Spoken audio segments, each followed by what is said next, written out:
This is the Nerdy Things Podcast. This podcast contains strong language, adult themes, and poorly developed ideas. We apologize for nothing. Listener discretion is advised.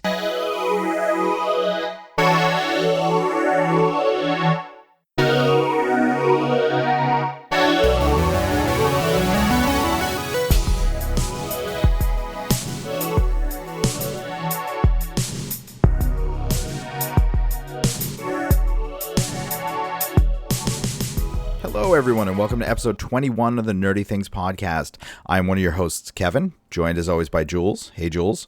Heyo. And by Tim, who is currently reporting in from the beach. Hey, Tim. What up, guys? How are you? Just dandy. Great. Now that my makeshift technology is working. Oh, I know, right? We've got Tim by satellite. Do y'all sunburn? I just get like super dark. Yeah, lucky. I'm Irish. If I step out in the sun, all of a sudden everybody's like, do you smell bacon? And I'm just done. I'm English, Irish, Scottish, German, and Welsh. So like all the European white stuff. But I actually don't burn that easy. I just don't tan unless I go someplace really tropical. Wow. Like up here, I just kind of stay white. And then if I go down like Florida or south, I can get really dark. But yeah, I'm more of an indoor cat anyway, so it works for me. I make that work. I'll come back to work Saturday, Kev, and you'll hear over and over again, I thought you were at the Cape for the week. I get that all the time. It drives me nuts. I don't doubt it. So yeah, that was our beach update with Tim.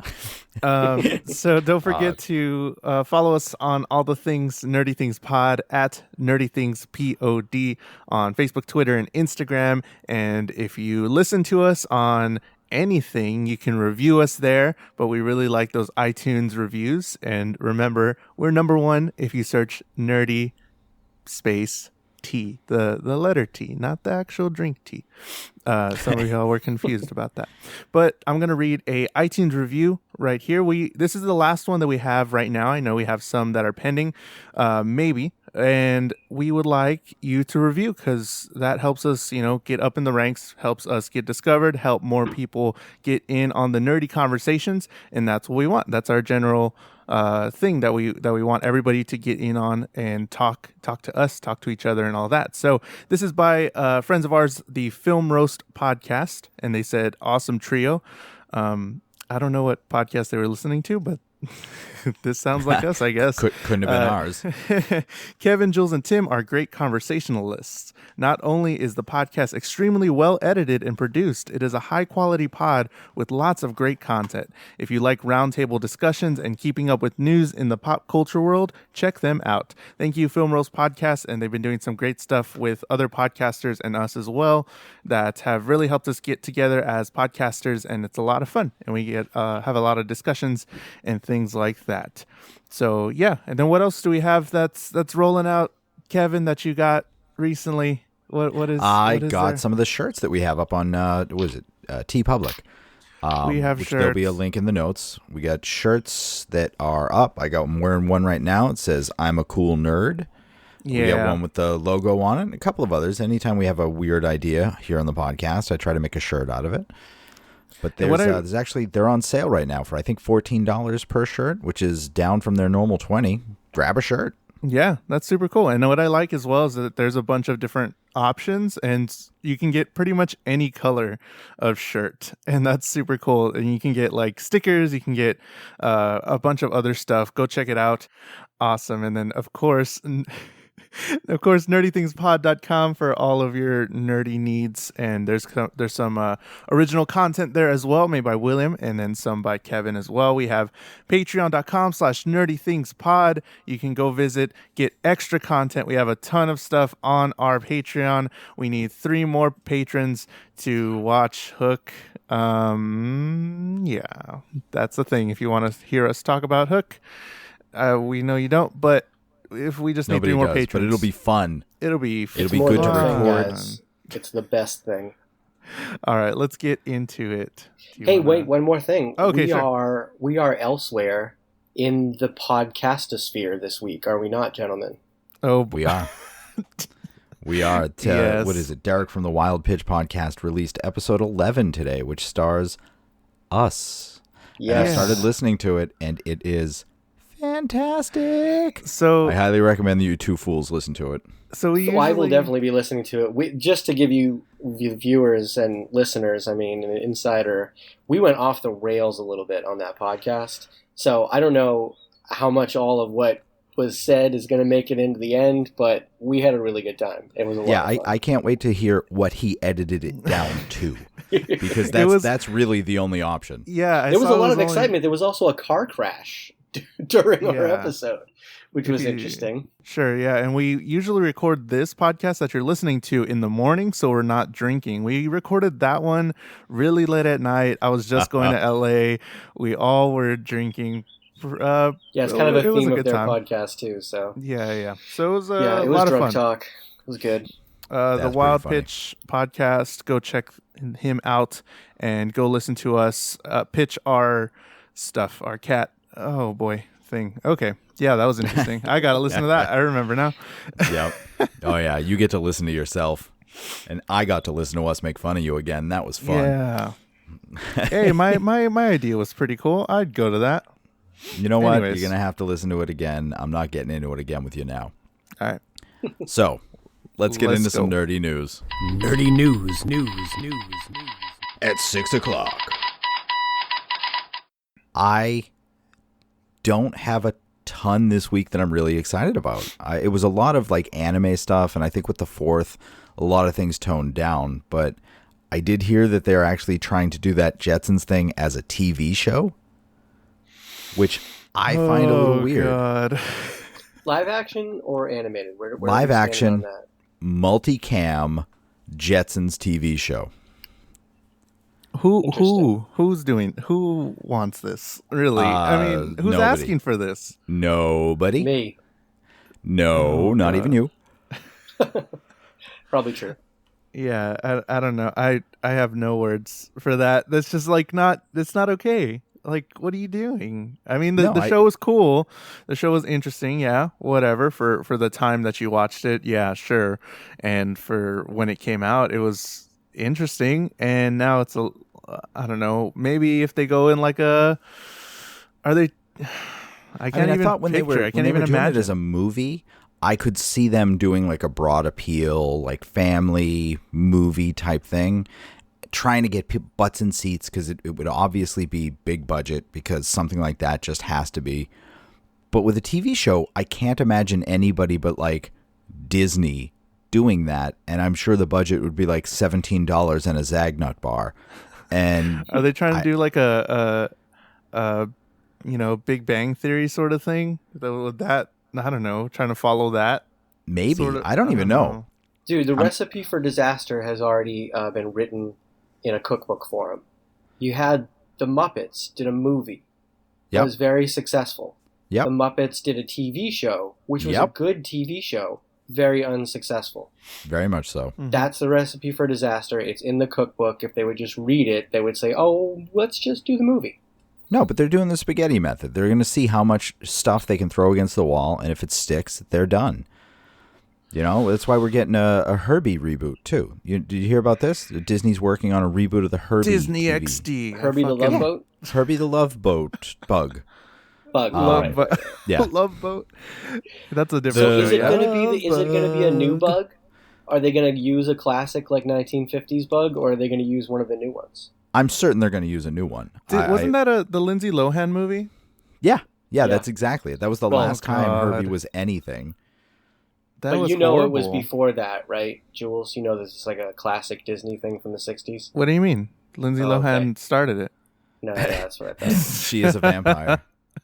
No, the last thing that came out with Herbie, I still see it in fucking like whenever I go get my oil changed or whatever, they probably still have it on the TV there. But yeah, pretty much. I mean, this sounds more like Knight Rider than anything else. This is basically like whoever the main character, because they're looking at a boy or a girl, but apparently the main character's parents are spies or something and get captured. Yeah. And then Herbie decides the car decides that the car is going to go get them and kidnaps the kid. You know what? When you have this much story and you don't have a cast or anything like that, I kind of have a problem. They have the car though. That's all they need. Is he like Vin Diesel in The Babysitter? Like the car is Vin Diesel. Yes, that's exactly what it is. They took the plot of that and put it into a car form. Yeah. If Vin Diesel plays the car, then I'm down because it's like him and Groot. You know, not gonna really say anything. Yeah. So he doesn't actually have to even be in studio to play the car. All he's got to do is like honk a horn in like certain, Morse code type things, and that's his whole job. And he'll voiced by Vin honking Diesel. the horn in 8 different languages. Yeah. You see him like in CGI or something for no reason. It's like not even, whatever.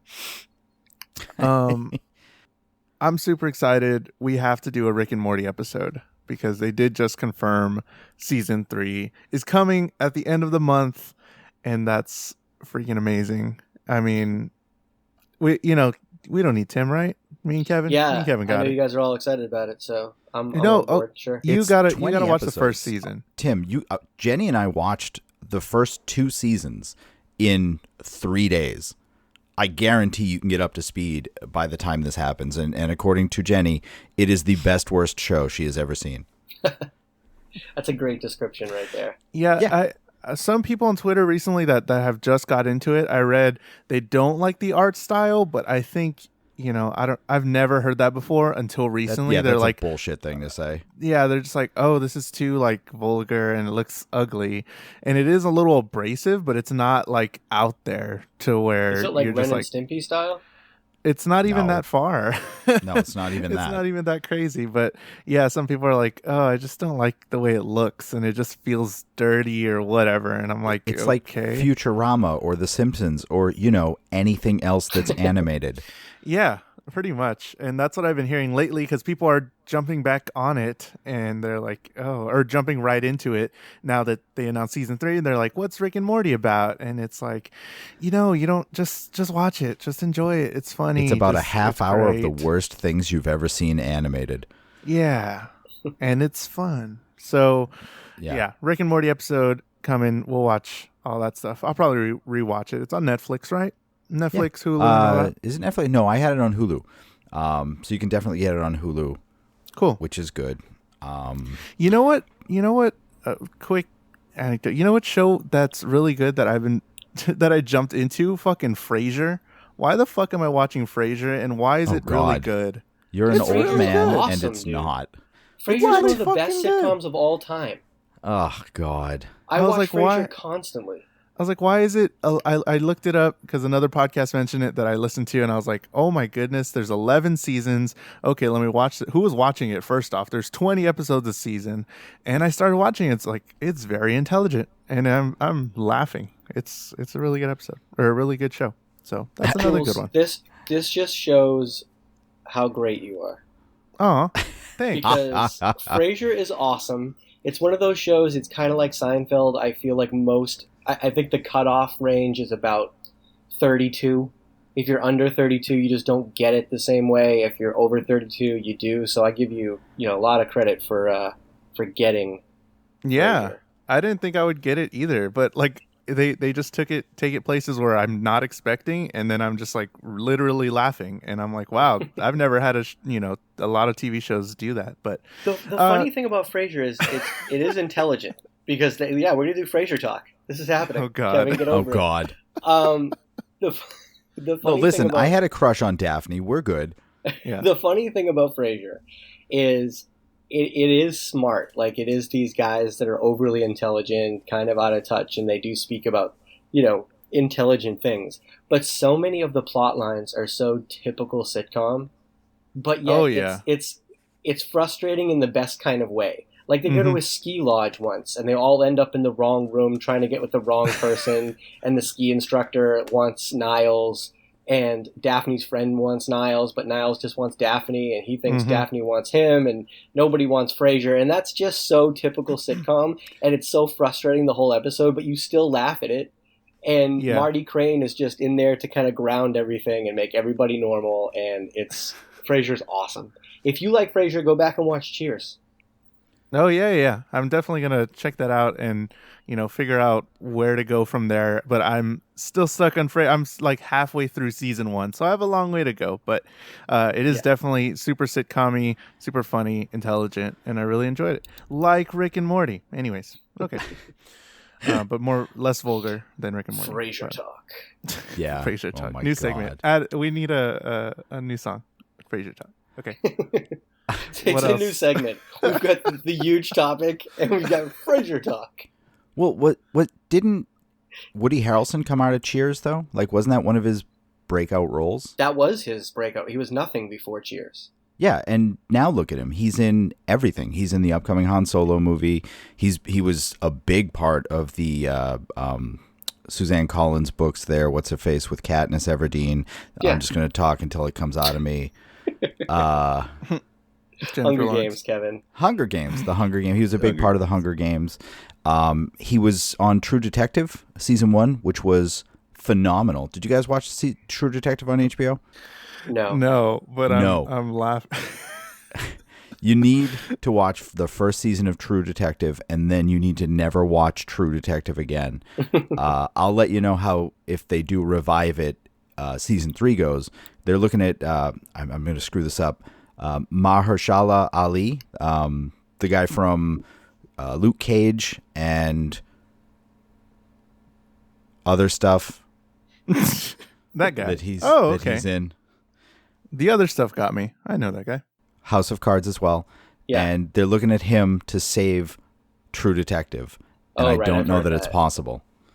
He could do it, man. He's a good actor. If anyone can, it's him. You're right. Yeah. He is a fantastic actor. But with the way that they have, like, season 2 of True Detective just went off the rails, and I couldn't watch it. But I do hope they save it. Like I said, first season was phenomenal. Yeah, I heard a lot of people really enjoy that show and still enjoy it even after it got kind of weird. And I don't know. I mean, yeah, sure, why not? I mean, HBO needs some stuff. Whatever. HBO needs some stuff. Well, they are doing the last season of Game of Thrones, so they're going to need something else to ride. Yeah, they need something.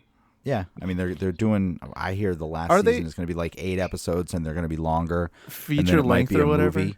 Yeah, there's going to be feature length episodes. Like some of these episodes are going to be over an hour and a half, no commercial. Wow, I mean that's fascinating. So is HBO losing the streaming race right now? Like, are they? Do you think they're? I think we talked about it in the streaming originals and I mean, I'd be interested to see numbers for it, because like when you think streaming, you think Netflix and Hulu. You don't really think HBO. No, I mean, I don't have cable, but I do have HBO through Amazon, so I do use it. I stream it, but I mainly use it for John Oliver and for Veep and a couple of things, like definitely Game of Thrones when it's coming back. But that's about it.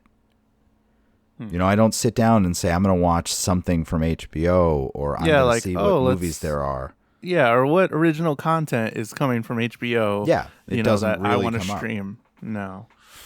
HBO's riding Game of Thrones big time and old people. But once the old people die, I think a new banger before of a TV show. Even before the Game of Thrones thing, they did all their comedy stuff, but then now the Netflix special with comedy is the thing now. So they definitely are losing in that realm, which was where you would go for, the alternative comedy stuff. You would go to HBO to watch a 30-minute special by somebody, and now they have hour specials on Netflix. So, yeah, sure. Let's pump HBO with something. Let's get something else. Get people on the HBO train. I'm cool with it. Yeah. Yeah. I mean, they are doing like 6 spin-offs from Game of Thrones too, so it's not like just losing Game of Thrones is the end, but I don't know how good those spin-offs are going to be. Nobody does. He doesn't even know how it's going to, I mean, he knows how the whole series is going to end, but he still hasn't written it out. I don't know that he does. I think he's going to George Lucas this whole thing. I think he's going to die before it comes out. Yeah. I think he's going to die, and that's heartbreaking. Nobody's going to know. J.K. Rowling says she has a story. She actually has a story. Oh, absolutely. But I'm not calling written it now. But she's got it. That they're going to come out with all these spin-offs for Game of Thrones, and I'm going to watch like the first 2 episodes of some of them, and then it's going to be years, and I'm going to see something on them and go, that's still on the air? Like Hawaii Five-0. I did that with that this week. I was reading something about how Grace Park and Daniel Day Kim are leaving 5-0, and I was like, holy crap, I didn't realize 5-0 was still on. 5-0 is still on, and it gets good ratings. And did you hear why they're leaving? No, I love it.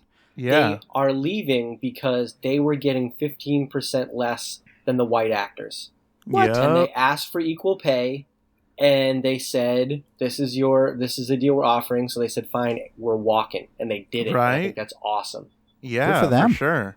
That's awesome. And Daniel Day Kim already has a TV show that he is the star of this fall. So he went right to something else. Awesome. No, that's the way it should be, you know? Yeah. I mean, they're both capable. Scott Kahn and the other dude, they were getting 15% more, plus they had like royalties, from various different things. Daniel Day Kim, Grace Park weren't getting any of that. They were getting 15% less, and they said, listen, we're just as much a part of the show. We need the same contract.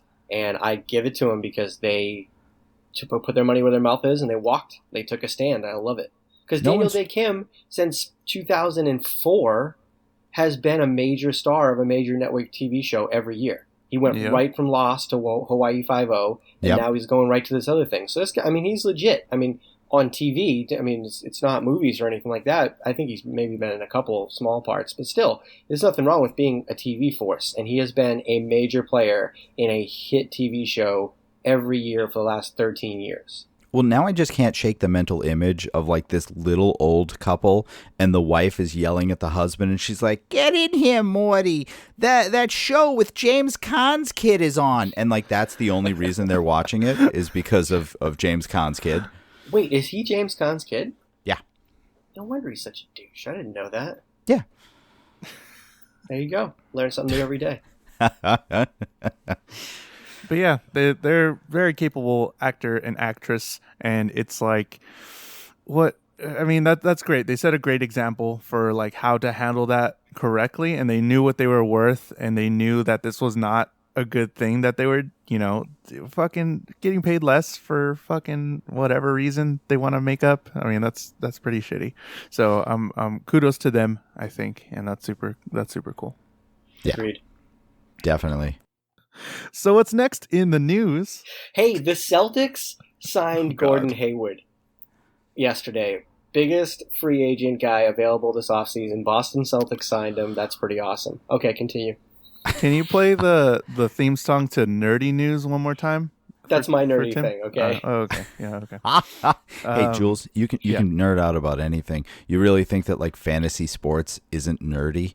Yeah, it's pretty nerdy. There's nerds everywhere. Dude, I'm nerdy so nerdy is mainstream about sports that all day long on my 4th of July, all I'm doing is checking Twitter and the Players Tribune for a drop of news. And then somebody tweeted out that he was signed, and then people tweeted out that he said he wasn't, and I didn't even want to cook my food last night, and finally I gave in, and I sat down, and as soon as I took my first bite, I saw a tweet that he was signed, and I got up out of the table and was like dancing around the deck. It was awesome.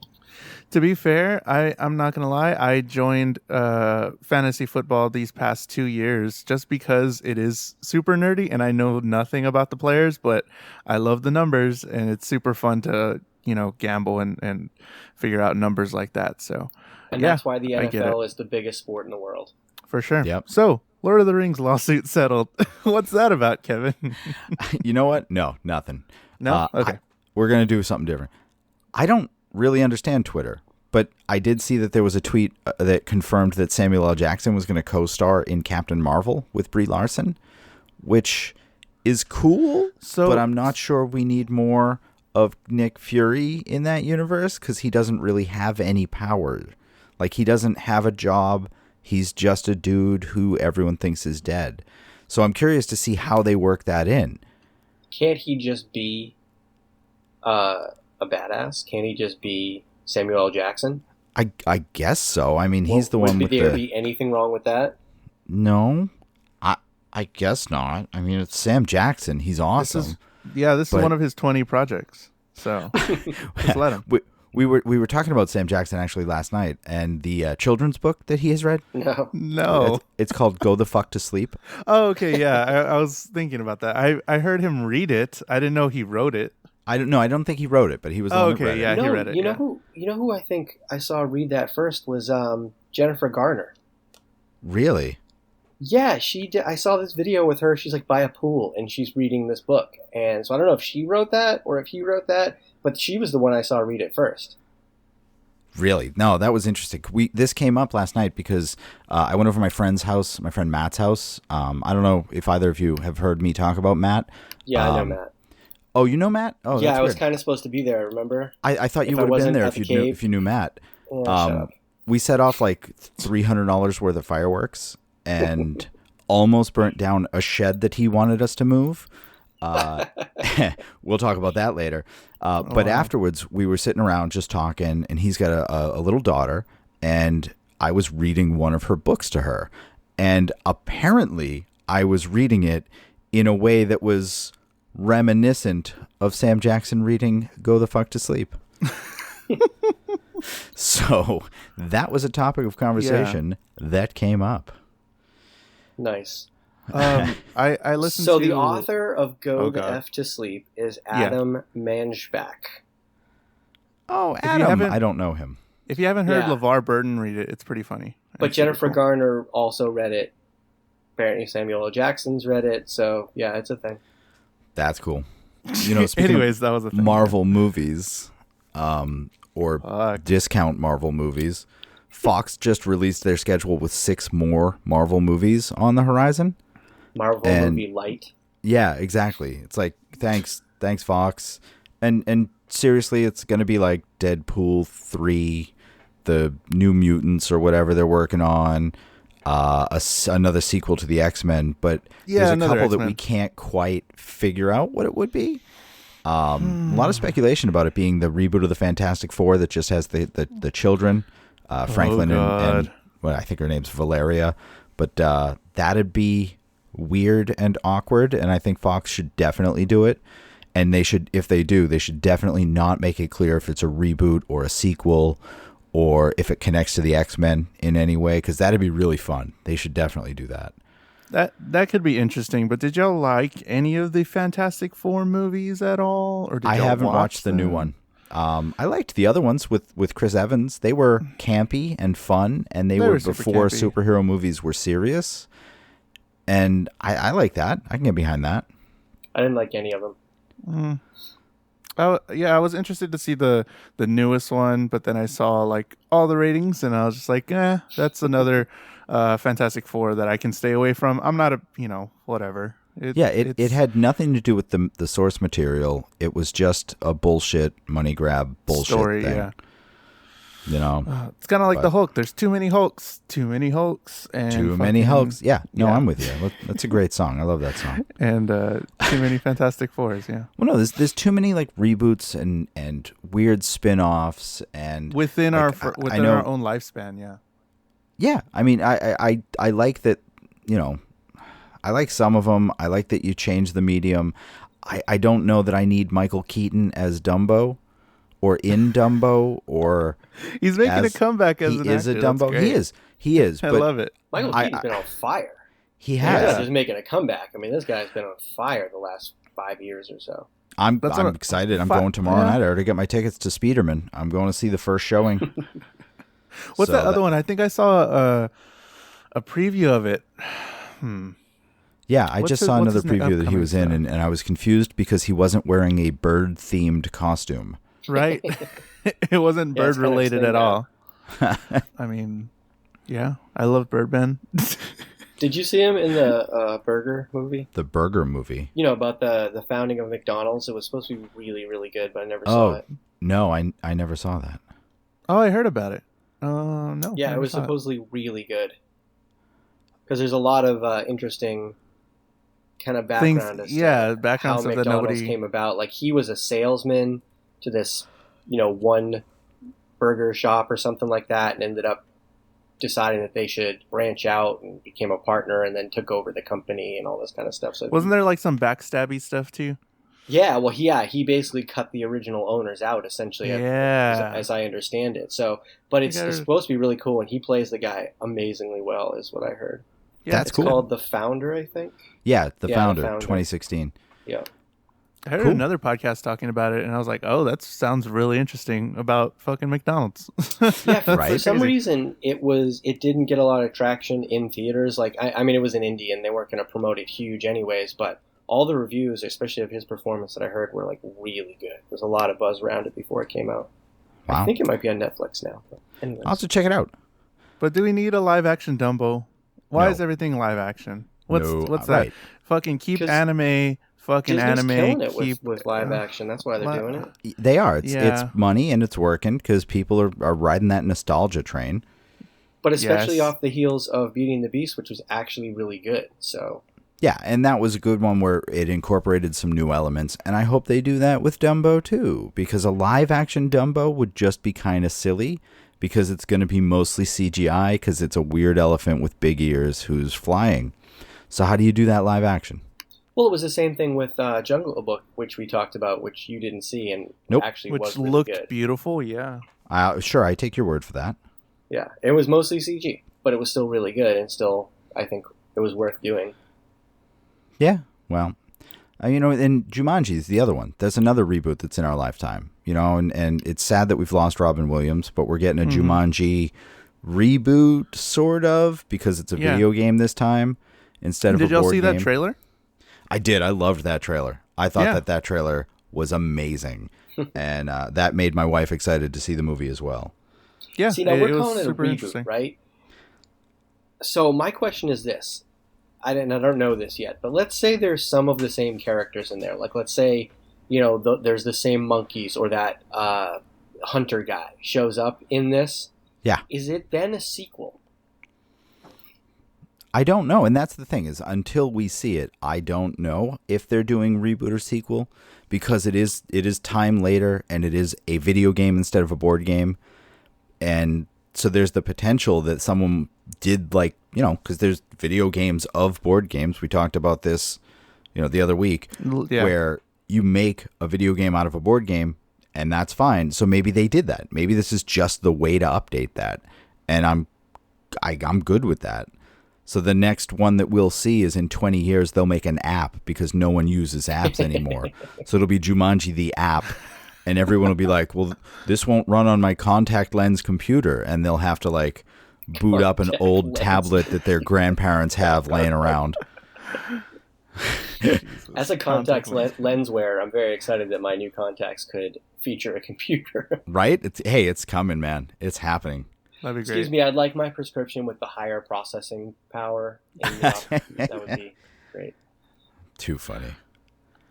Yeah, I think the Facebook was actually working on something like that, like a wearable computer VR eye thing. Yeah, no, they're working towards actual contact lens computers. Oh, okay. Listen, if they can put VR in a contact lens, then VR will take off.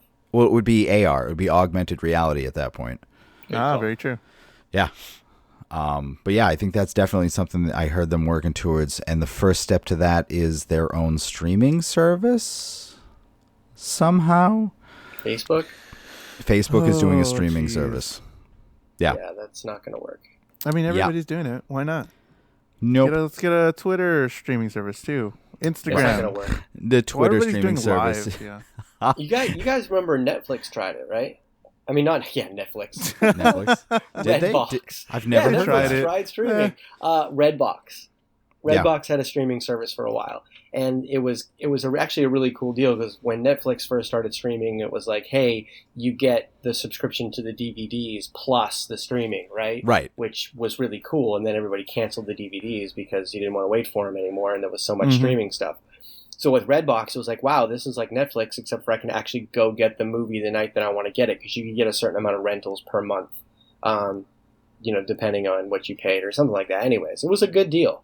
But the streaming service, like what they had the rights to, was so limited. There was no TV shows, so you couldn't replace Netflix with it. It just wasn't worth it. And it lasted maybe 18 months or something like that and failed. So I would imagine if Facebook tries this, it'll be very similar. They won't be able to get the rights to enough to get people to jump ship from Netflix or from Hulu or even from Amazon, which is essentially free for most people. Well, that's pretty funny. Anyways. Did so you just said that everybody canceled their DVD subscription to Netflix. Yeah. Have you ever heard of DVD.com? Because I was at the mailbox the other day, and one of my neighbors was sending a DVD back to DVD.com. And I was like, whoa, so this is someone who's trying to rip off Netflix. That's, ugh, why are you trying to do that? Netflix, get out of that game. And then I looked it up and realized that was the division of Netflix now that is just doing DVDs because they are distancing themselves from the DVD aspect of it. Yeah. So they actually own DVD.com as their DVD distribution. And because and this is a point that I heard somewhere else, this is not an original thought, but it's not called DVDs by mail. It's called Netflix because it's movies over the internet. Oh. And, I mean, that's true. I thought it was really kind of cool that they were like distancing themselves and not competing with themselves, but definitely not using their Netflix brand recognition on the DVDs. Like internet movies. Blu-ray.com and UHD.com. They have VHS? No, I don't know, man. Kevin, you just blew my mind with internet movies and Netflix. I never, honestly, right now is the moment I thought about the Netflix name. Fucking fuck my life. But the funny thing is, when they first came up with that, they had no streaming. None. None. Yeah. But this was a situation where someone had an idea and they said, how do we get from where we are to there? And they did it. They were like, okay, we need a streaming service. First, we need a customer base. Mm-hmm. And they started with DVDs and they grew from there because they saw the future and they said, this is where it's going, but this is where it is now. Boom. Shout out to Blockbuster for not doing that and just dying. Shout out to Blockbuster for turning down an offer to buy Netflix, you dummies. They could have had it for like $1 million or something stupid low like that, and they said no and then went out of business. So you can't see it. I got 2 middle fingers up for you, Blockbuster. They tried doing Redbox style machines too, and they didn't last very long either. No. People still do Redbox machines. Like, they're everywhere around San Antonio. I don't know if they're over there, but it's pretty interesting. What, the Blockbuster or the Redbox? Redbox. Oh, okay. Yeah. No, we have lots of Redbox. But Blockbuster tried doing the same thing. Yeah. And it failed. Mm-hmm. I hear there is still like a Blockbuster available in like Alaska. We should find it. There's one and it's closing. There was a whole news story about it last week. The last one is closing.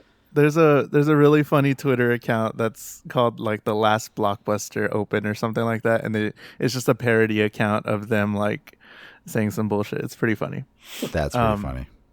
What's one or two more things we want to hit on this news, because I want to talk about. Only other thing I really wanted to talk about is the Inhumans trailer. Inhumans trailer came out this week, and it looks terrible. Oh, good. I missed it. I'm glad I didn't miss anything. Yeah, no, it just looks weird. Yeah. Like it's an ABC superhero, low budget, and it shows in the writing, starring one of the bad guys from Game of Thrones, made for TV movie feeling thing. Isn't it coming out soon too? Like, yeah, it is coming out soon. But not only that, it's being released in IMAX theaters first. Oh, really? I think it's September. The hell? If I'm not mistaken, and it's going to be the full series September 29th. But you're gonna get it in IMAX theaters like 2 weeks before that or something. Hell yeah! Sign me up. You can take me off that list. I do not want this mailing. No, I have 3 tickets for the nerdy. We're press. We got it. We can do it. 0 out of 10 will not be. We're the only ones. Yeah. That's no. Thank you though. No, but that was about it. You guys have anything else you wanted to bring up this week? Well, I'm just reading over it now. Yes, the whole Tom Holland thing, how they won't let him read the fucking script for Infinity War because he has a fucking loose lips, and that's fantastic, and I love that. Keeps sinking ships, man. He just keeps talking stuff, and they know it now, and they're like, no, we're not going to do that. So that's super hilarious that this is what Tom happens Holland's when doing you hire a 12-year-old to be the star of your movie. That's 100% true. pretty much. My vendetta against him is apparently being backed. And I don't know if you know this, Marvel Universe, so that's good. Or if y'all saw this, but they actually released. You know how we've been joking that they've showed all of the movie in the trailers, the new Spider-Man Homecoming movie. You can see all of it in the trailers. Well, they actually did release the first 4 minutes of the movie online. Yep. How much? I know, ridiculous. dude. This is not creating more buzz for you. I'm sorry, Sony. No, you don't know how to do this. Just fucking make it a downloadable thing already. Just give it to me on Vimeo or something, please. Right. Because I've already seen all of it. And giving me the first 4 minutes? Okay. Really? What do you do? What is that? Guys, what is that? That was just super funny. leave Sony alone. Sony's too busy trying to come up with a portable / home video game console. All right? They're trying to work on that idea to compete with Nintendo. So they got other things on their mind. Just leave them alone. I was going to say, that's already out. It's called the Nintendo Switch, which I got this week. Kevin! What? Yeah, I did. Shit, It's awesome. I gotta get on it. It's great. Have you played much Breath of the Wild yet? Not that much. You're too busy blowing stuff up. I was too busy blowing stuff up yesterday and trying not to die in the fire that we may or may not have started, depending on whether law enforcement is listening or not. Well, yeah, we definitely have some cops listening. And also the bourbon Jello shots didn't help. Oh, jeez. Oh yeah, 4th of July for American listeners. Everybody else, it was just a normal day. But for U.S., 4th of July is a thing. Hot dogs and fireworks and all that. Canada Day, Canada. This was 4th of July in New Hampshire, a state where fireworks are legal and sold to people who really shouldn't be buying them. What? And so we were setting them off almost completely legally. Wow. I didn't know it's... You were 71 feet away from the structure? We were 75 feet or more. Wink. We can't do that stuff here. We can do it like on the outer city limits, but I mean everybody does it anyways. But I don't know. Yeah, in New Hampshire, you can get a permit at any time to do fireworks, but apparently they suspend the permitting process from like July 1st through the 7th, so you can just set off fireworks. It's fine. They're like, go ahead, just be safe. Don't lose a finger. Yeah, don't die. Yeah, I got a picture texted to me last night from Kevin and Matt with just middle fingers saying you missed blowing shit up. Yeah, well, the middle fingers were all we had left after lighting everything. That makes perfect sense. Yeah, so at that point, they're not called middle fingers. They're just called fingers because there's nothing around them. Did you get any Patreon content last night? No, nothing major. There was Totally nothing wacky that happened, but... All right, that seems like it for the news. Let's get into the main topic. The huge topic. Okay. So this week we want to kind of do a wrap up of the first half of 2017 as far as movies go. Talk about blockbusters, talk about non-blockbusters, and kind of, give our thoughts on some stuff. Towards the end of this or middle of this, we're going to talk about 3 movies that came out this week with The House, Despicable Me 3, and Baby Driver. But to start, we're going to do a little bit of the review of movies. Sure. So this is, I guess, like the middle of the year, right? Like this is technically the middle, and this is the first half. So like the 2017 first half of the year, movies and stuff. There's a lot. Kevin, when you sent this list, there's a lot more movies than I remember coming out, and that's and a lot of these were like quiet movies. Some of these were small movies that got a limited release, but some of them were big movies that just did nothing. Mm-hmm. And you can one metric I like to use to see how good a movie is doing is the opening weekend numbers for it, because you can kind of get a sense of whether it had the buzz or didn't for what it's doing. And if you look at the budget for each movie, you can see whether it's going to make that back based on that. Like biggest opening weekend we've had so far this year was Beauty and the Beast with $175 million in the first weekend. And it's about the most money that's made so far, right? I think. It's top 5 all time. Yeah. Yeah. And in this year, second to that was Guardians of the Galaxy. Third is Wonder Woman. Fourth is Fate of the Furious. And fifth is Logan, which is a list I would agree with. Yeah, I will say the public kind of get it right. Those are kind of my best movies of the year so far. But guys, Cars 3, it can still do it. Just wait. It's a sleeper. It's coming. It's coming. Yeah. No, Cars 3, not going to happen. Cars 3 opening weekend, 53 million. Total domestic gross, 123. Total worldwide gross, 175 million.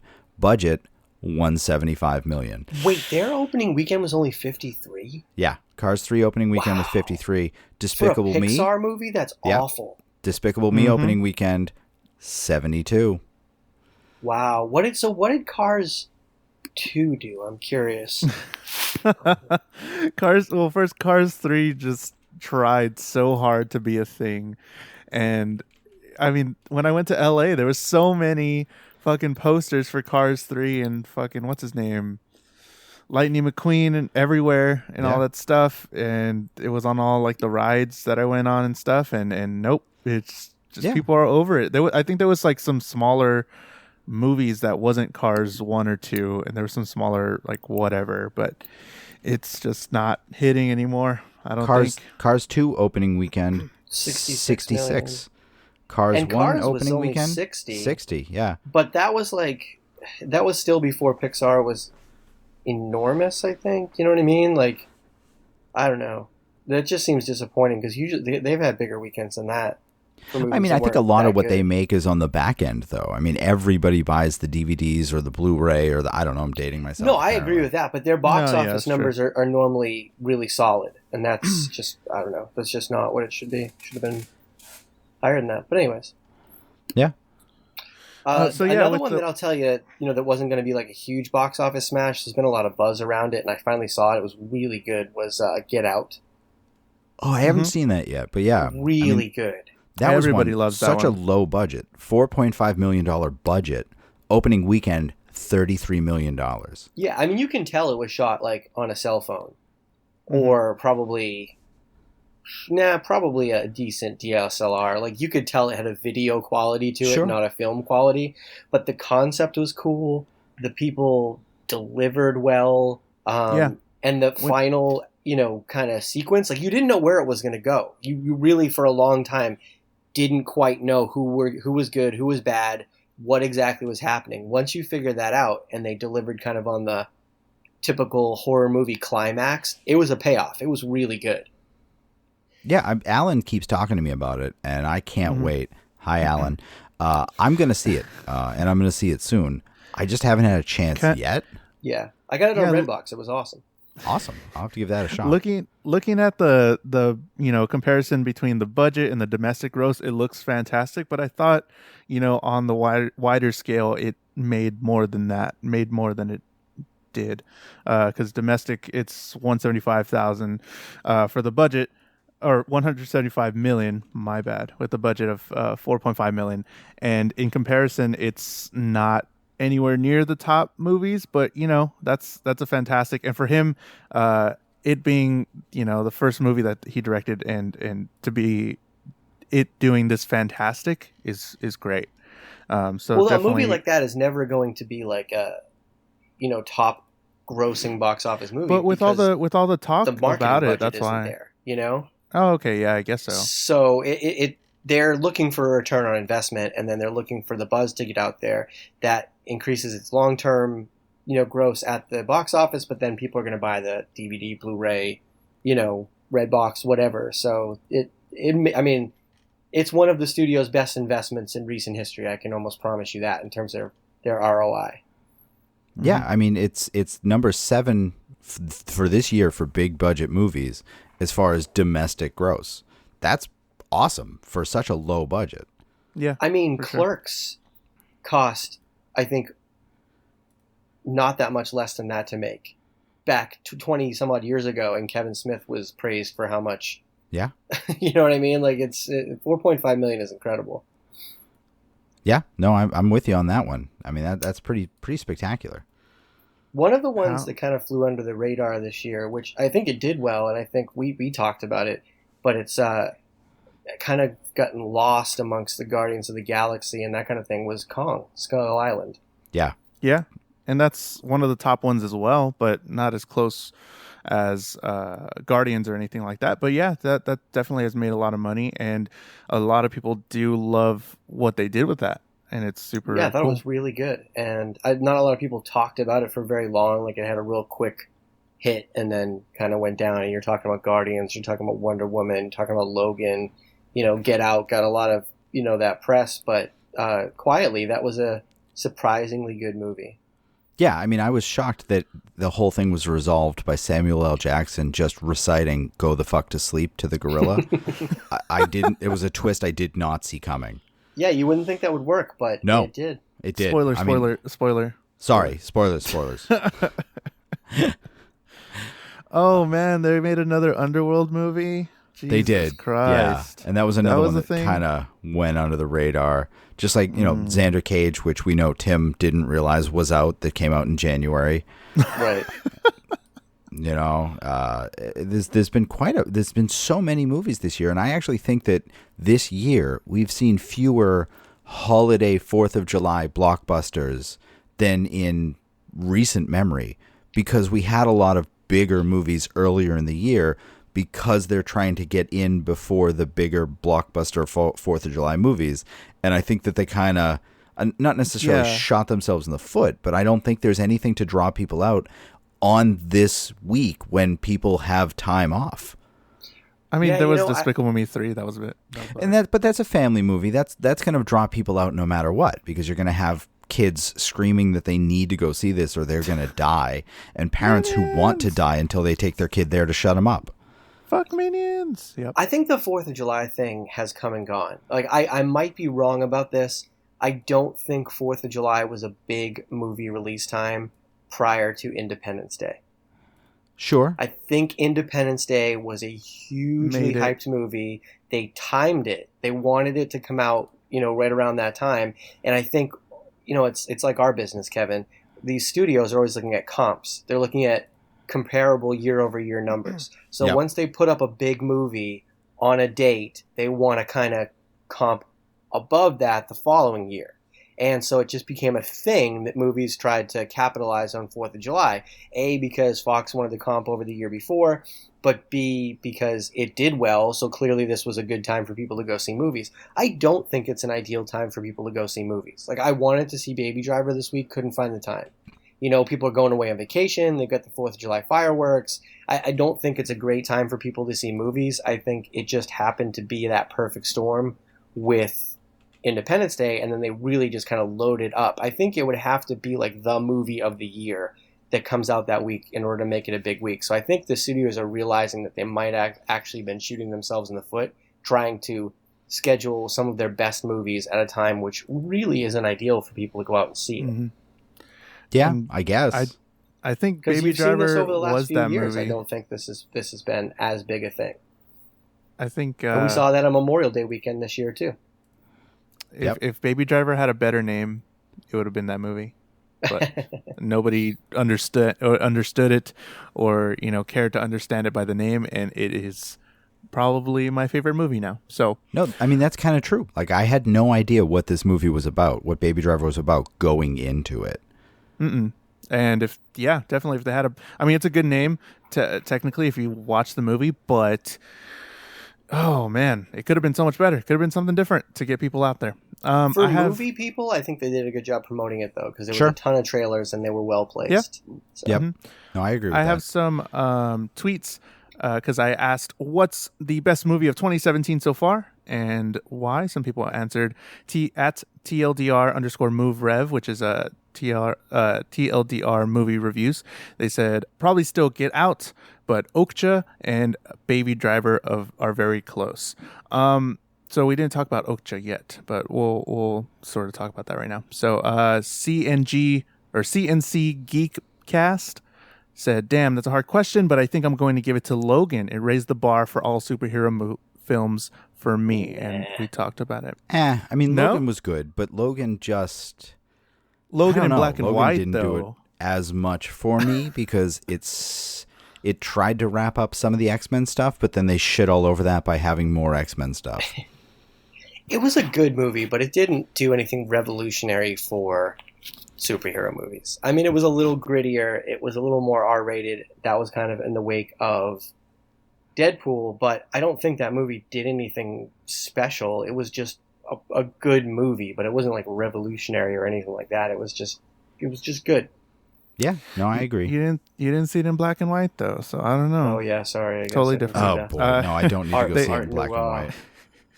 They also said, CNC Geekcast also said, though Colossal, Get Out, and Your Name all come close. So they like those movies as well. GCap42 said, Okja as well. No other film hit me harder than this one. I expect Baby Driver to possibly contest when I see it, though. So everybody's talking about this movie, Okja, and I haven't seen it yet. And we were talking about it before the show. Tim, have you seen Okja yet? It's on Netflix, and it's a Netflix movie. Everybody's raving about this movie. Yeah, I heard of it. Haven't taken the time to watch. Yeah. So we've all three of us has heard of it. Let us know why we need to watch it, and if you would like an episode about it, sure, go ahead and tweet us or whatever at Nerdy Things Pod. Let us know why you like Okja, because it does look interesting, but I don't know if I'm going to pull the trigger on it. And, Guys, if you want an episode about it, you need to become patrons. Oh yeah, there you go. Never mind. Don't tweet us. Go give us money and let us know. Yep. But yeah, people are saying sort of the same thing. Okja, Baby Driver, possibly. So we got a Logan. What, is your movie so far? What is your Guardians? Yeah. Okay, that's a Guardians for Tim. Kevin. My favorite movie of the year would have to be Baby Driver. Yeah. Probably my favorite movie for the past 2 years that I've seen movies. It is so good. And I'm sorry to say, like, it beat out Guardians for me, but it really did. And I can't say enough good things about it. And we'll talk about it later in the show. What's a movie that everybody, can avoid that came out this year? We're looking at a list here. Transformers, King Arthur. Yeah. No, hey, did you actually see King Arthur? I didn't. I don't have to. Thank you, though. No, you don't need to avoid King Arthur. Okay? Okay. King Arthur was a fine movie. If you are interested in it, don't go see it.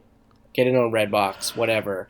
But it's not an avoid movie. I will officially put my stamp on that movie as it's not an avoid it movie. It's a see it if you're interested movie. All right, then avoid Alien Covenant if you're not going to avoid King Arthur. Mm-hmm. Avoid The Mummy, big time. Yep, Rings, The Mummy. Chips, Diary of a Wimpy Kid. That's for Did kids, you see Chips? I guess. No, but It's funny because because Chips didn't do well, but I'm hearing now that it's on Redbox. Yeah, I'm hearing a lot of people who have gone to see it, like a lot of really good buzz around it, actually. I still want to see Really? Chips. Like Me that's too. on my list of things I want to see soon. Yeah, I was contemplating this week getting it off Redbox because I love Dax Shepard. I just like the guy. I like his. We talked about this. You go see movies for people, right? Yeah. And I just think he and Kristen Bell are two of my favorite people. Like my wife always jokes, "Oh, they're our friends we haven't met yet." Like, if we lived next door to them, we'd be friends with them. You know what I mean? So I just think Dax Shepard's a cool guy. And what's his name? Michael Pena. You want to pronounce the last part for me, Jules? Wow. Why? Why me? Because I love it when you speak Spanish. Do it. No. Dax Shepard. I don't know. I don't like him in movies, though. I don't know his fucking last name. How do you Michael say it? Pena. Pena. That's not even Spanish. He's been in so many movies. It's not even that fucking Spanish. Okay. It is Spanish, am I right? Yeah, it is, but it's not even hard. I know it's not hard. Pena? It's just like it's hard to describe. Like my dad grew up in Colombia, South America, right? Uh-huh. And so he speaks Spanish. And I love people who speak Spanish when they go in and out of Spanish. Like Spanglish is like my favorite thing in the world. Like, cause I can do an okay Spanish, pronunciation, but it's not as authentic as like yours. So I'm just always fascinated by when Spanish speaking people who also speak very fluent English go in and out of that language. I just think it's awesome. It's super cool. A movie I can say definitely that you should not see is It Comes at Night. I did a whole rant, I think. Oh boy, that movie, man. It just was a whole lot of nothing. And it was just kind of like you went on, like, I don't know. I don't even want to compare it to anything. I don't even want to talk about it. Avoid it's a shitty movie. Don't do it. There you go. Rings. No. Yeah. I haven't seen it, nor would I ever see it, but I'm pretty sure you should avoid Snatched. Yeah, I've heard that too. You should avoid pretty much anything with Amy Schumer, though. Yeah, I've heard that too. Oh, man. It's cringy. Yeah, but I mean, there's 50 plus movies that have come out so far this year. Yeah. That's crazy. a lot of movies, and a lot of these are just things you can lay down and avoid rather than going to see. And some of them aren't aimed at us. Some of them are like Diary of a Wimpy Kid, right? Sure. Things like that. But I don't know, Boss man. Baby. I'm not going to go see Boss Baby. Thank you, though. Can I tell you one that I really want to see? What you got, Chief? That I missed that I really, really now want to see is T2. Trainspotting? Trainspotting. Why? Wasn't the first one a great movie? Do you not agree? I don't necessarily agree. I mean, that was definitely something that came out when I was a confused teenager, and everyone around me liked it, and I saw it, but I don't really know what it was, even to this day. I liked Trainspotting. I thought it was a good movie. Most of the entire cast is back, including Ewan McGregor, who I just think is awesome, and Danny Boyle directing again. I liked the first one, and there's so many of the same people involved that this seems like a movie that is trying to do a good job. They're not just making a sequel to make a sequel. Like, they wanted to make a sequel. So, well, that's cool. I'm glad that they could get back like Ewan McGregor and such, because, obviously he's one of the only people from that had a career. Yeah. One other movie that I know you can avoid, and I haven't watched it, but I did read an awesome review. I'm actually going to post it. It's from Esquire.com. It's The Book of Henry, which is apparently one of the weirdest shit show movies ever. It's an indie film. Yeah, so it's I'm going to spoil it because it doesn't mean anything, but basically the FBI how am I going to fuck this up? So basically there's this kid who's super smart, and his mom's a waitress who does nothing with her life but play video games. Oh yeah. And then he gets cancer and dies, and she finds a book that basically outlines this plot he had to kill his neighbor who may be molesting his stepdaughter. And the mother goes all the way through this plan of acquiring a sniper rifle and setting traps for him and all of this other stuff. And then at the end realizes that it's this dead kid that's telling her to do this through notes and recordings, and that she's an adult and maybe she doesn't have to listen to a small child.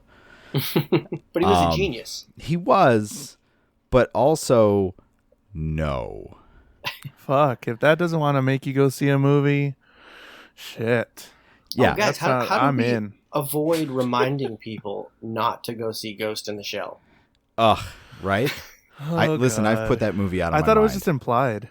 Yeah, I guess so, but sometimes you just need a reminder. If you missed that episode, don't see Ghost in the Shell. Yeah, don't at all. I'm sure the Sword Art Online, the movie, wasn't that great either. I love the fucking anime, but now that I see that they made a movie that I wasn't even aware about, don't go see that one either. Let's just keep anime where it's at on Crunchyroll and watch it there. Well, the good news is I don't think we're getting a sequel to Ghost in the Shell based on budget versus worldwide gross so far, unless it really makes it back on the back end. They did not make much profit, if any, on this after advertising. No, they deserve to lose everything they spent. Yeah. And are they doing a Power Rangers too, or no? They're still talking about Power Rangers, but I mean that was another one where budget was $100 million, worldwide gross was $140, so they didn't make their money back on it yet. No. Because again, advertising is like double the budget. I don't know. But then we don't have like toys or anything or whatever marketing or whatever they sold. That's with exactly it. So. They could make it on DVD sales. They could make it on streaming. They could make it on a million different things and say, well, this was worth it. We're going to make another one because now more people know about it. I don't know. So yeah, there's a ton of movies already, and there's a ton more coming out in later 2017. Do you want to talk about some movies that we're sort of excited for coming into July, the first week of July and onward? What movies are you looking forward to? We have a list of that as well. Spider-Man, Thor. God, that's about it. It's all I'm looking for, dude. You don't want to see. No. You don't want to see how they wrap up. Kingsman. Yeah. There you go. Yeah, there you go. Kingsman's good. Let's see. I don't care about War for the Planet of the Apes. I'm going to see Dunkirk. I couldn't give a shit about Valerian. I want to see that one. Valerian I really no. want to see that one. Nope. I mean, you can both go see it. You can hold hands during it. All right. God. I will. It looks see. awesome. Atomic Blonde. I'll see The Dark Tower, but no. Atomic, they're pushing The Dark Tower pretty hard. And Atomic Blonde looks interesting. They're calling it the woman version of James Bond, and they're pretty bold of saying that. I don't care. I am looking forward to The Hitman's Bodyguard and Logan Lucky. Oh yeah, those two. Those are great. Yeah. American Assassin, sure. I definitely want to see that. I saw a trailer for Lego Ninjago. I'm in. I want that too. Yeah, we didn't talk about how good Lego Batman did. It did pretty well. Did pretty good, I think. Yeah. Kevin, you're forgetting about a big one. What's the big one?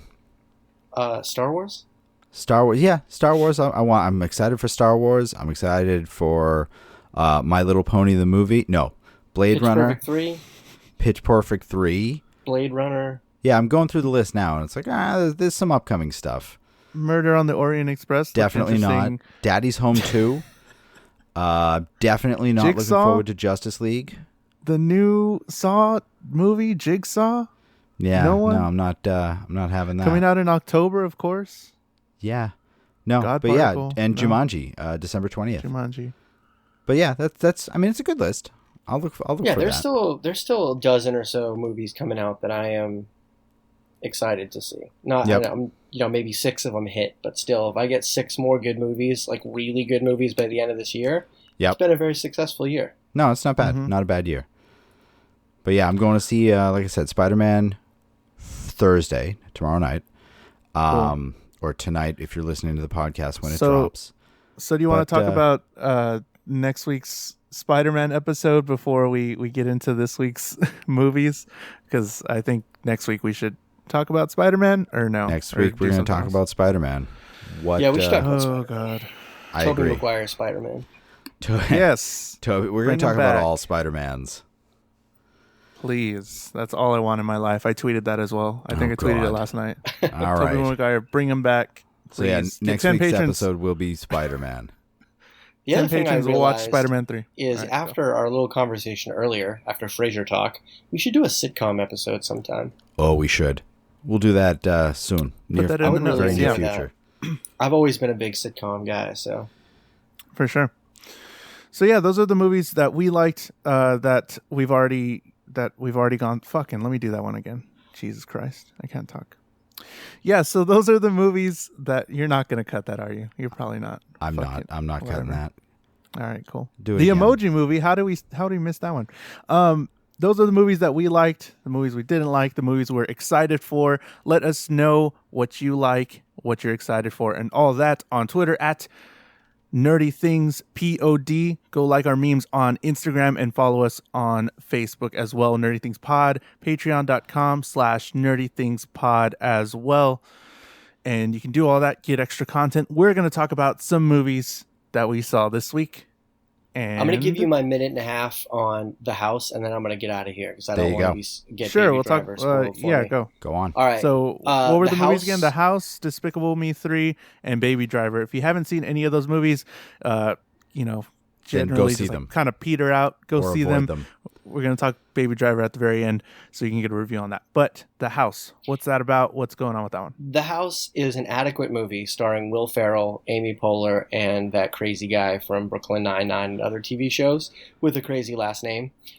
Essentially, Amy Poehler and Will Ferrell are trying to send their daughter to college, realize that they don't have enough money after the town denied the scholarship that she was supposed to get to pay for a swimming pool instead because the mayor or town manager, Nick Kroll, is embezzling money to, oops, spoiler alert. But anyways, it's funny. Like, some of the funny parts are in the trailer. Some of those parts are expounded upon when you get into the movie, so it's not like you've seen all the funny stuff if you've seen the trailers. The characters suit the actors well. It's interesting because, what's his name? Moutsakis. He kind of plays Will Ferrell's character. He's the crazy, out there, like out of control kind of guy, and Will Ferrell's playing a little bit more of a straight guy, which, again, it goes back to his early career sweet spot where all of a sudden he gets out of control for a few minutes. But there's a guest appearance at the end, which you won't see coming, and the end, like, climax is a good payoff, and I laughed enough. So, yeah, it's an adequate movie. It's not, Daddy's Home or Get Hard. It's not Anchorman or Old School. It's like the other guys, somewhere in the middle. So there you go. Wow, what would you review? Right, what did you what are you gonna rate that on the scale of 0 to? I'm gonna give it a 6. 6, cool, pretty average. Yeah. So wow. Pretty funny. Yeah, you heard what Tim thought. If you thought something different, if you didn't like it, you did like it, whatever. Tweet us, let us know, and let us know how wrong Tim is or whatever. So there you go. I think we're gonna get back out on the beach, guys. I'll see you. Peace, Tim. Yeah, Tim's gonna head out so he doesn't hear any Baby Driver talk. Bye. So see ya. All right. So I saw Despicable Me 3 2 days ago. How was that? That was actually a decent movie. Oh God. I mean, I am a weird guy. I do rate movies based on their own merits, and I thought Despicable Me 3 was really fun.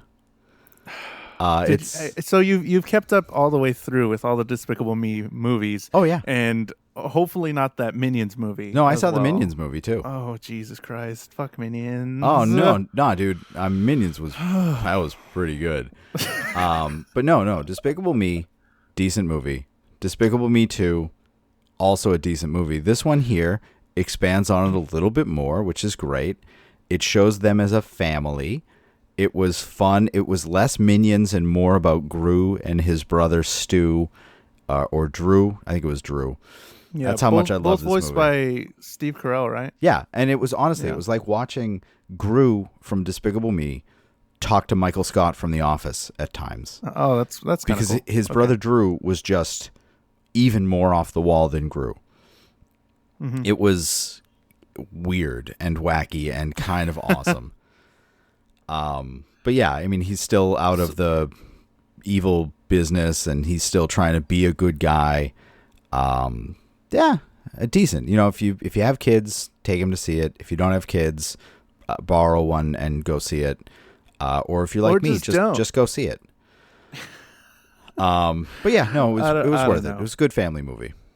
Okay, yeah, sure. I stopped right after the very first Despicable Me, I think, and then Minions kind of just exploded and ruined it for me because I think it was pretty interesting. I watched the first one. It was like, oh, that's kind of cool. That's interesting the way they did it, the sort of story, the way Gru's kind of figuring himself out, whatever, all that stuff. And it was like, oh, that's kind of cute and all this stuff. Minions are kind of cute, and then they just exploded. I'm like, fuck all these little yellow guys. I don't like them. They're everywhere.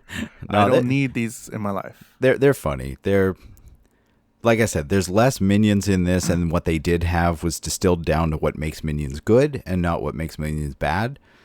So I'll take it. So it was a good story overall. And do you think they're going to keep going with that? Yeah. They're going to keep going with this? Oh, yeah. I think we're going to see done. Minions 2 soon. We're going to see Despicable Me 4.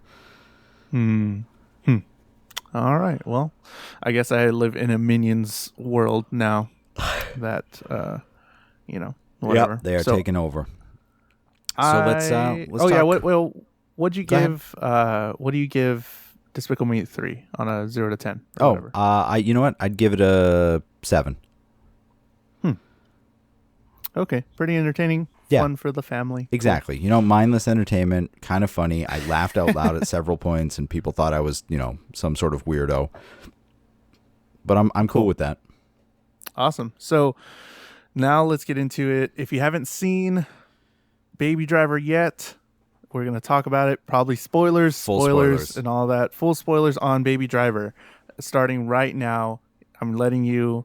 I'm giving you some time to go get your, podcast player stopped. And Baby Driver. Holy crap, this movie was so good.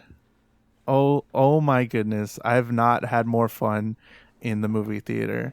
No, as I said earlier in the podcast, I didn't know what this movie was going into it. I knew it was Edgar Wright. I knew Edgar Wright was had worked on Ant-Man for the 37 years that it was in production.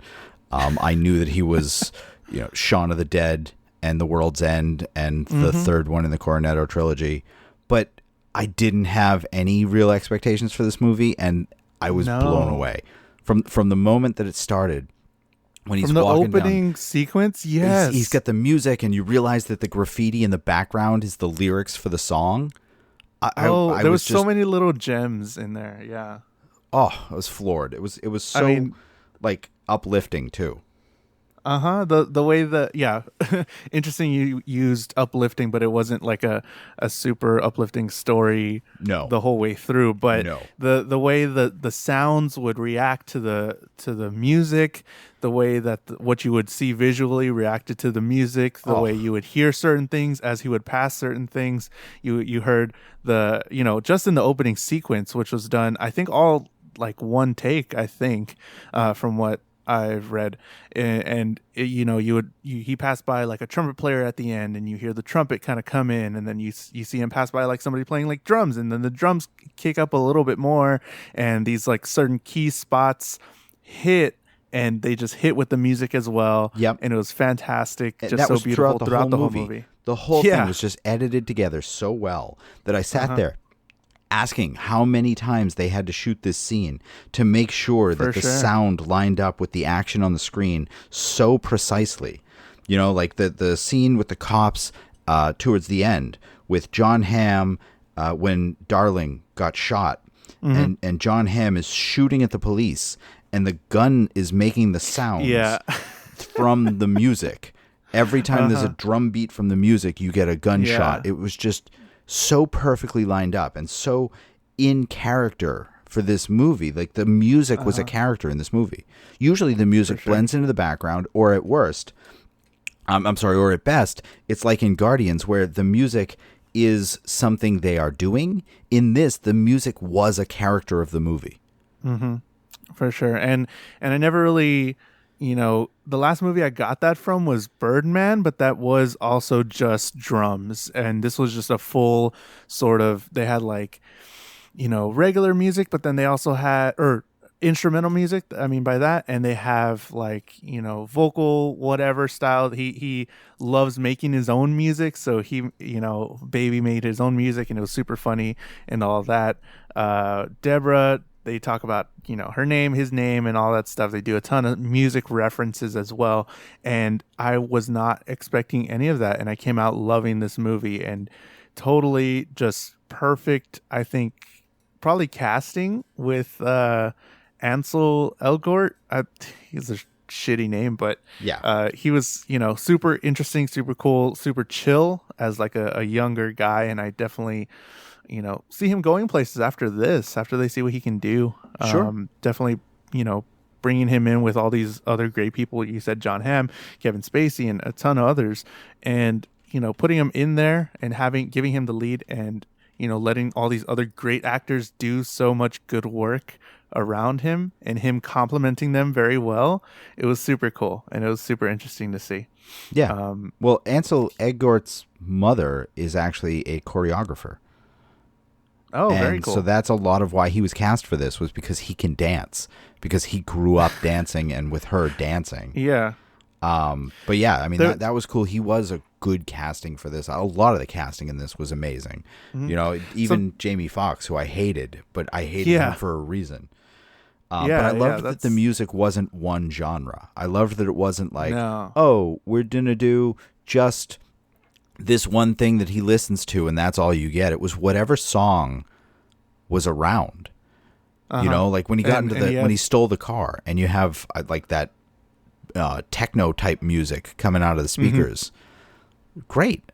You know, what a great soundtrack. What a fantastic way to do this. For sure. And then on the other side of the spectrum, that's something I wanted to bring up.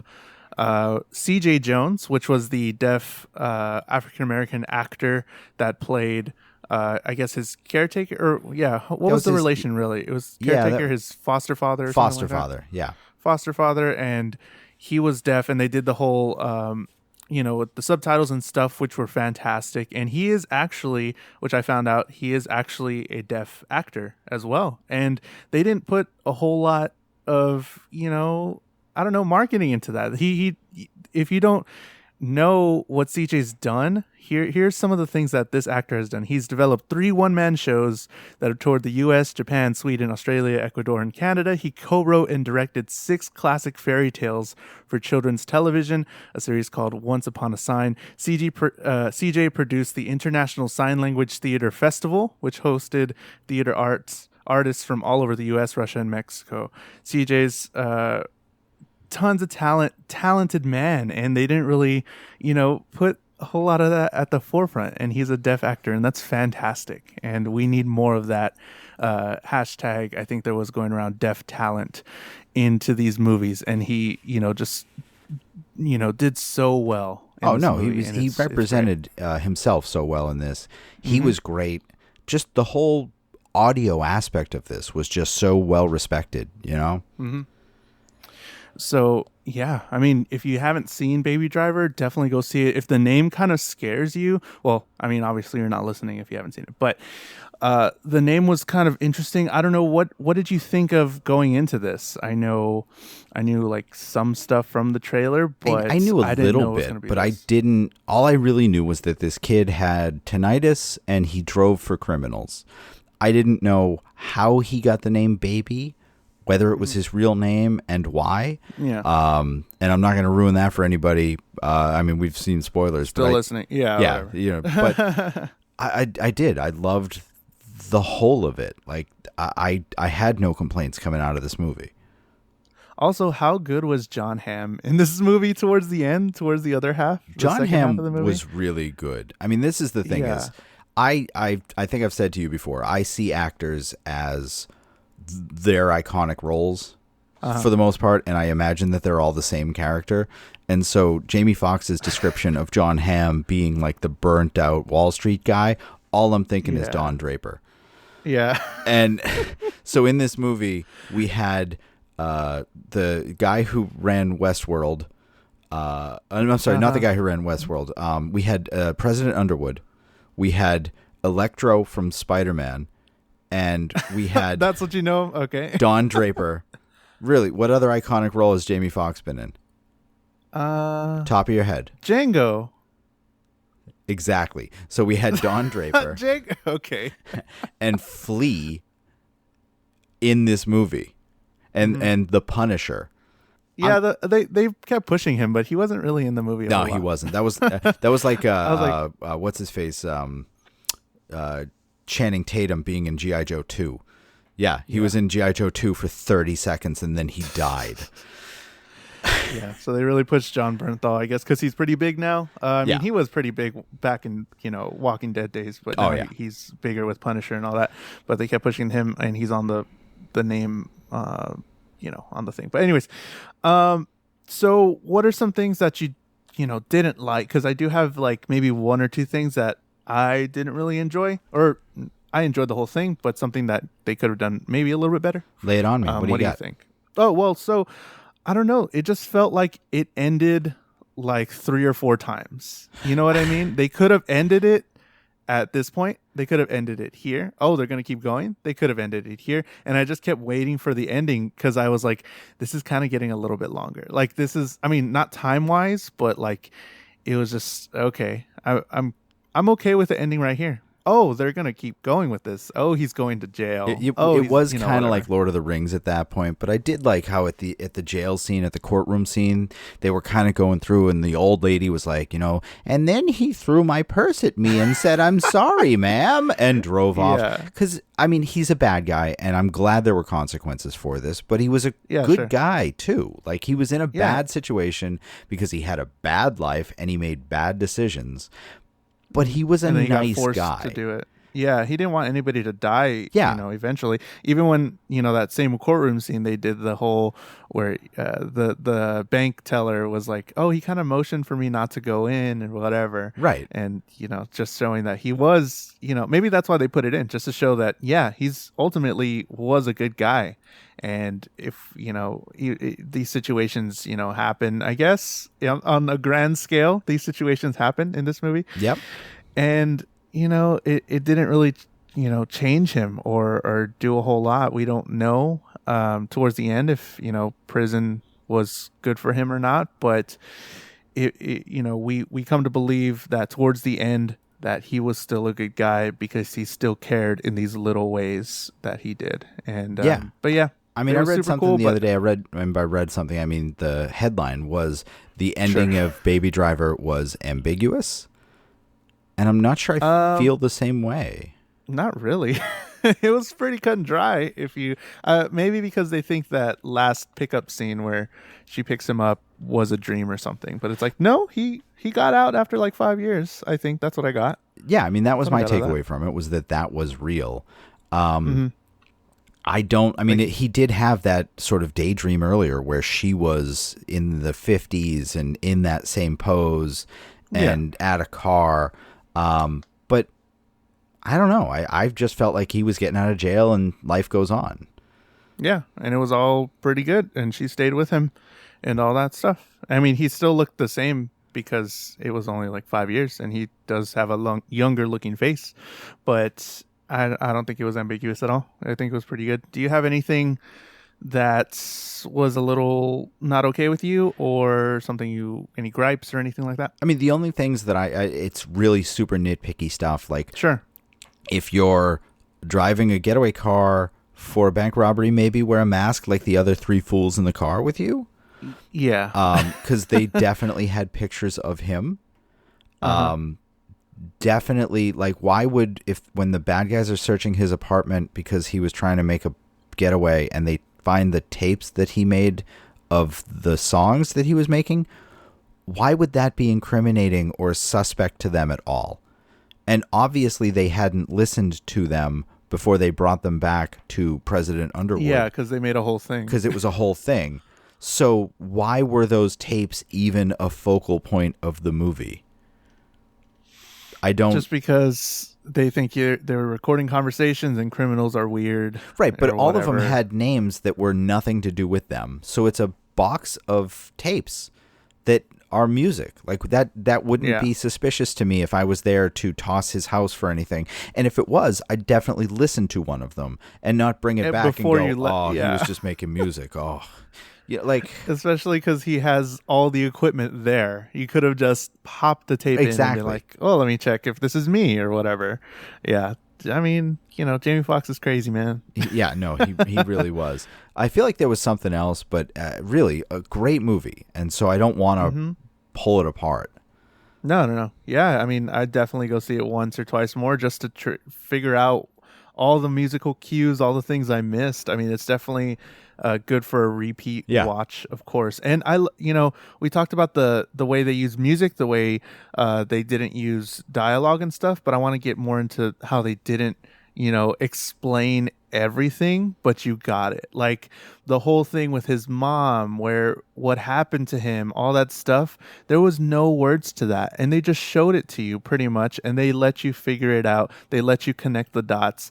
And I love that. Don't explain to me in some throwaway conversation, all the details of so-and-so or all the details, and just show it. You can show it to me. I'm kind of smart. I can understand, if you show me a picture of him in the back seat, his parents are arguing, whatever, and then them coming really close to a truck. Cool. I'm going to assume that's how it happened. Yeah. So I really like the way they did that. They did that a lot, and I'm okay with that. I'm fine with it as well. I mean, there was one scene where he's in a car talking to Deborah, and one of the scars that was on his face that was very, very subtle, you could tell it was a prosthetic because it was shining in the light the wrong way. Yeah. And it was such a subtle scar, I'm not 100% sure why he even had it in the first place. Like there's other ways you can tell me the story of him in the car crash without having to scar his face up, but yeah, he had a few different scars, and I was like, oh, okay, that's kind of cool. Yeah, I know it was. It was kind of cool, but it was, I don't know, it was weird. It was in a place on his face that would move frequently, and so whenever he moved it, the glue didn't move the same way. Yeah, I'll definitely check that out when I watch it again, because I'm definitely going to see it again. Yeah. Yeah, so, I mean, just go see it. I'm sure you're going to love it. Whoever, if you haven't seen it and you stuck around with us, we didn't really spoil a whole lot because we definitely want to, leave it. It's just a great movie. I don't want to talk too much about it because it just stands still. And I think it is probably going to be one of my favorites for 2017 that I've seen because, we don't know what's going to come out yet, but definitely so far, it's one of my favorite movies that I've seen in a movie theater. I was actually I was smiling a whole lot of the time. I was laughing. It was super fun. It was just an entertaining movie, and I really hope it does well with money and stuff. So, because, everybody that worked on it did really well. So what would you give this movie? I'd give this a 9 out of 10. 9 out of 10. Mm-hmm. Yeah. For sure. I'd say probably around 9 or 10. Yeah. And yeah, I don't know. Guardians was like an 11 for us, but as an original sort of idea and concepts and the actors and all that stuff, I put it right there. Yep. Even above, Guardians for me. Yeah, I'd say it's about equal with Guardians. It was a really good movie, but I think because it's fresher in my mind, it's just a little above it, Mm-hmm. For sure. So let us know what you thought of Baby Driver. Go ahead and tweet us again at Nerdy Things POD. Leave us an iTunes review. Nerdy Things Podcast on iTunes, Google Play, Stitcher, all that stuff. All your podcatchers, Instagram and Facebook as well. Nerdy Things Pod, nerdythingspodcast.com is where you can find a bunch of nerdy stuff, some original articles that Kevin's writing and William is writing. Shout out to William. And patreon.com/nerdythingspod is where you can support us financially. You can get a ton more content. There's videos, more rants, and all that, all for just $1 a month or more if you want to support us even more. But $1 a month gets you more exclusive content from us. So I think we already said it. Next week's going to be Spider-Man Homecoming, right? Yep. So next week, this week, you have some homework. Go watch Baby Driver. Go watch Spider-Man. Go watch Despicable Me 3, maybe, if you're into that. But those two are the movies you need to watch. And Spider-Man 3 for next week. And we're going to talk about nerdy news and all that as well. So I want to thank Adipsia for the use of his song, Friends Don't Let Friends. Go to TGI Fridays. You can listen to more of his music at adipsia.bandcamp.com. He just released a new album called The Stoic. The Stoic. There you go. Picking it up for Tim. Had to. And I like to thank him for that music as well. And I'd like to thank the Bell Curve for the music under the main topic. Huge topic. All right. Huge topic. All right. Well, we'll see you next week. Thanks, Kev. Thanks, Jules. Bye.